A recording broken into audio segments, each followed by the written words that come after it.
Hello and welcome to Trendline Times. I'm Uma. Today I'm going to tell you a heartbreaking and shocking real story. The story of a woman named Nimisha Priya, a nurse from Kerala who went to Yemen to work and ended up in prison, sentenced to death. This isn't just a news story, it is a story of dreams, love, fear, torture, survival, and the desperate hope for forgiveness. Let's go step by step what really happened to Nimisha. Nimisha Priya is from Palakkad, Kerala. She was trained nurse and like many Indian women, she went to the Middle East to earn money and support her family. She started working in Yemen in 2008. She worked hard, she was dedicated and soon opened her own clinic in Sana'a, the capital of Yemen. But here's the twist.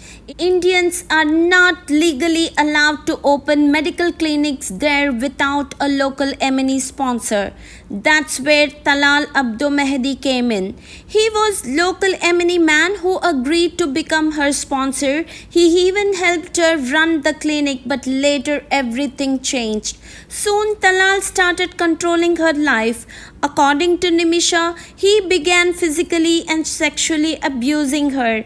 She even claimed he forged marriage papers, drugged her, and filmed inappropriate videos to blackmail her. She was stuck. She could not return to India because her passport was taken. She was scared for her daughter's safety. In 2017, Nimisha and a friend tried to get her passport back from Talal. They injected him with sedatives to make him unconscious, but things went terribly wrong. He died from the overdose injection.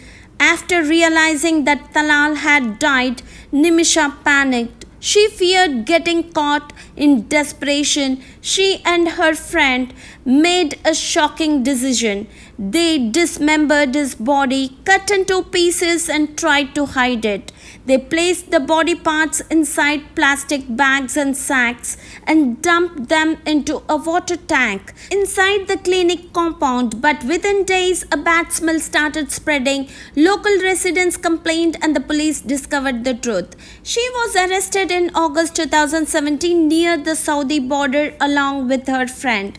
Since then, Nimisha's mother, Prema, has been fighting to save her daughter's life, but Yemeni law is strict. The only way Nimisha can be saved is if Talal's family forgives her, but they haven't. Why? Because the way Talal's body was treated, cut into pieces, and hidden in a water tank was seen as very disrespectful and inhuman. Talal's family believes this was not a mistake or accident. To them, it was cold blooded and cruel. They say Nimisha hasn't told the full truth. They believe she murdered Talal coldly, not in fear or desperation. Still, Nimisha's supporters, including Indian activists and lawyers, say she acted in self-defense after years of abuse.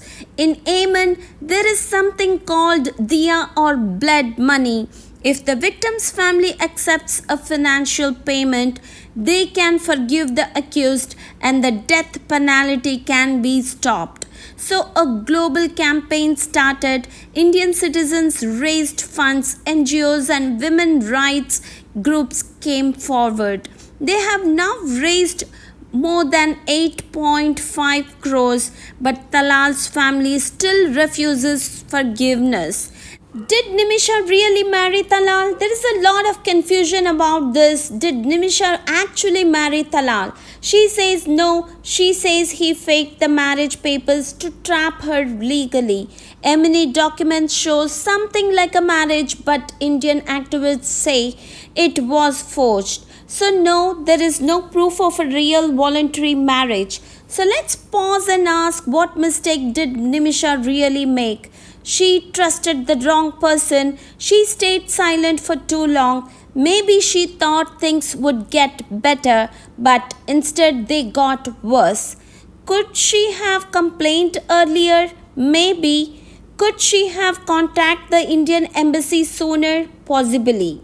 But when you are in fear and someone has taken your passport, your freedom, your dignity, it is hard to act.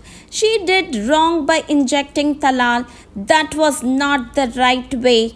And after that, cutting the body and trying to hide it was a terrible decision. It made everything worse. It made it hard for the family and the law to believe it was just an accident or self defense. But was it cold murder or an act of panic?